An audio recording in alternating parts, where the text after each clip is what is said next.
Bonjour à tous et bienvenue pour notre résumé des dernières nouvelles intéressantes. Le 30 juin, nous célébrons le 10e anniversaire de la Journée mondiale des astéroïdes, un événement officiel reconnu par les Nations Unies. Pour cette occasion spéciale, il y aura une diffusion en direct sur Internet, gratuite et accessible à tous, organisée par un projet qui s'appelle le Télescope virtuel. Le direct commencera à 5 h de l'après-midi, heure de l'Est américain. Pendant cette émission, vous pourrez voir en temps réel des images d'astéroïdes qui passent près de notre planète, la Terre. Des experts seront là pour expliquer de quoi ces astéroïdes sont faits, comment ils voyagent dans l'espace et s'ils représentent un danger pour nous. Le but de cet événement est de montrer tout le travail qui est fait pour protéger notre planète. La NASA, l'agence spatiale américaine, surveille déjà plus de 30 000 de ces objets dans le ciel et nous rassure en disant qu'il n'y a pas de risque de collision majeure pour au moins les 100 prochaines années. D'ailleurs, en 2022, la NASA a réussi une mission incroyable. Ils ont envoyé un vaisseau spatial percuter un astéroïde pour prouver qu'on pouvait changer sa trajectoire. Bientôt, en 2026, l'Agence spatiale européenne enverra sa propre sonde pour aller voir de plus près les résultats de cet impact. Pour votre information, un astéroïde, c'est un gros rocher de métal et de pierre qui flotte dans l'espace. Une jeune entreprise, soutenue par les créateurs de l'intelligence artificielle OpenAI, a annoncé une grande nouvelle. Elle a créé un nouvel outil d'intelligence artificielle appelé Shay-2. Ce système est capable d'inventer de toutes pièces des anticorps pour soigner des maladies. Pour bien comprendre, imaginez les anticorps comme de minuscules soldats dans notre corps qui combattent les microbes. L'intelligence artificielle arrive à créer ces soldats avec un taux de réussite en laboratoire d'environ 19%, ce qui est énorme comparé aux méthodes précédentes qui réussissaient moins de 1 fois sur 1000. Le système est si intelligent qu'il a juste besoin de connaître une petite partie de la maladie à attaquer pour dessiner l'anticorps parfait. Dans des tests, sur près de 50 cibles différentes, le système a souvent trouvé des anticorps efficaces en n'essayant que 20 candidats créés par l'ordinateur. Certains de ces anticorps créés par l'IA sont très puissants et faciles à produire. L'entreprise dit qu'elle peut passer de l'idée sur l'ordinateur à la confirmation en laboratoire en moins de 2 semaines. Cela réduit énormément le temps et l'argent nécessaires. Par exemple, un projet qui avait coûté 5 millions de dollars a pu être refait en quelques heures. C'est une avancée qui pourrait vraiment accélérer la création de nouveaux médicaments. La grande entreprise Microsoft a créé une nouvelle division spécialisée dans la santé et l'intelligence artificielle. Cette équipe vient de présenter un système expérimental qui s'appelle le Med Diagnostic Orchestrator. Ce système serait capable de diagnostiquer des maladies très compliquées avec beaucoup plus de précision que les médecins. D'après une étude publiée le 30 juin, ce système a réussi à poser le bon diagnostic dans 80% des cas difficiles. En comparaison, un groupe de médecins travaillant sans cet outil n'a atteint qu'un taux de réussite de 20%. Google a fait une annonce importante concernant son énergie. L'entreprise a signé un très gros contrat pour acheter de l'électricité produite par la fusion nucléaire.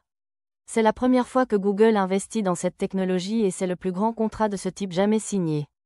Pour vous donner une idée, l'énergie de fusion, c'est un peu comme essayer de recréer un petit soleil sur Terre pour produire de l'électricité propre et presque illimitée. L'électricité viendra d'une centrale construite par l'entreprise Commonwealth Fusion Systems en Virginie, aux États-Unis, et devrait être disponible au début des années 2030.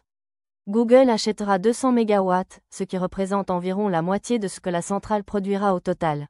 L'Organisation mondiale de la santé tire la sonnette d'alarme sur un problème qui touche le monde entier. La solitude. Une nouvelle commission a découvert qu'une personne sur 6 dans le monde se sent seule de manière chronique. Ce sentiment, combiné à l'isolement social, serait responsable d'environ 871 000 décès chaque année. C'est autant que d'autres grands risques pour la santé. L'étude montre que la solitude augmente les risques de maladies du cœur, d'accidents vasculaires cérébraux, d'hypertension, de diabète et de problèmes de santé mentale. Au-delà de la souffrance personnelle, cela a aussi un coût pour la société. Par exemple, les adolescents qui se sentent seuls ont 22% de chances en plus d'avoir de mauvaises notes. Les adultes, eux, ont plus de mal à trouver et à garder un travail. La police de Mumbai, en Inde, a annoncé avoir trouvé 2 boîtes de comprimés anti-âge, pour l'éclat de la peau et des vitamines, lors d'une perquisition dans l'appartement d'une actrice et mannequin nommée Shefali Jariwala. L'actrice, âgée de 42 ans et célèbre pour une vidéo musicale de 2002, a été retrouvée sans connaissance chez elle le 27 juin. Elle a été déclarée morte à son arrivée à l'hôpital. Parmi les produits retrouvés se trouvaient des fioles de glutathion. Pour information, le glutathion est un antioxydant, une substance qui aide à protéger nos cellules contre les dommages. Il y a eu de grandes nouvelles dans le monde des ordinateurs quantiques. Juste pour rappel, un ordinateur quantique est un type d'ordinateur super puissant qui ne fonctionne pas comme nos ordinateurs de tous les jours. Il utilise les lois de la physique pour faire des calculs incroyablement complexes. L'entreprise IBM a annoncé avoir trouvé une nouvelle méthode pour corriger les erreurs dans ses ordinateurs, ce qui est une étape essentielle pour les rendre vraiment utiles et fiables. Quelques heures plus tard, Microsoft a aussi fait une annonce. Ils ont développé une technique qui réduit les erreurs par un facteur de 1000, tout en utilisant beaucoup moins de composants de base de l'ordinateur quantique. Le patron de Microsoft a expliqué que c'était le résultat de 20 ans de recherche. La société Blue Origin, fondée par Jeff Bezos, a de nouveau envoyé des touristes dans l'espace. Dimanche, 6 passagers payants ont fait un court voyage jusqu'à la frontière de l'espace.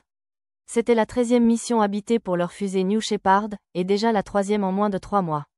Cela montre que leur activité de tourisme spatial s'accélère. En ce moment, ils sont les seuls à proposer ces vols, car leur concurrent, Virgin Galactic, a mis ses opérations en pause. La fusée a décollé du Texas à 9h40 du matin.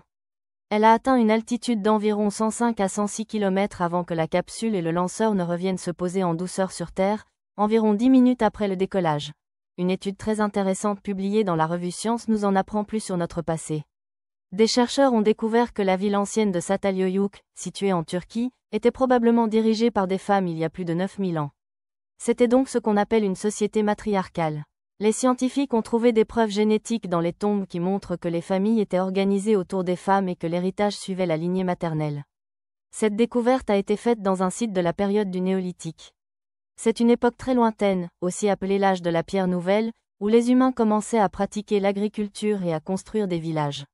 Cette nouvelle information change notre façon de voir les rôles des hommes et des femmes dans les toutes premières sociétés humaines. Et voilà, c'est tout pour notre tour d'horizon. Merci beaucoup pour votre écoute et passez une excellente journée.